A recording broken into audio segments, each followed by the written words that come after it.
শিক্ষাভাতা দিতে হবে। শিক্ষিত হতে চাই, আমাদের দাবি মানতে হবে। এমপি মহোদয়ের উপস্থিতি চাই, আসতে হবে, আসতে হবে। বাড়ি বানাই দিতে হোস্টেলের ভিতরে যাতায়াত করে। আজকে আমাদের এই মেয়েরা রাস্তায় নেমে এসছে, এটা আমাদের নড়াইলবাসীর জন্য একটা দুঃখজনক লজ্জাস্কর ব্যাপার।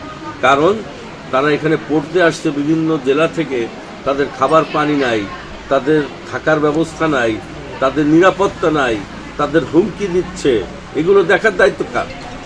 এটা অত্যন্ত দুর্ভাগ্যজনক। অতএব আমি তাদের এবং তাদের কোনো ভাতা নাই, ভালো কোনো শিক্ষক নাই, তাহলে এখানে অ্যাডমিশন দেওয়ার দরকার ছিল কি? এত সমস্যা যখন থাকে তখন এখানে তো অ্যাডমিশন দেওয়ার কোনো প্রয়োজন ছিল না।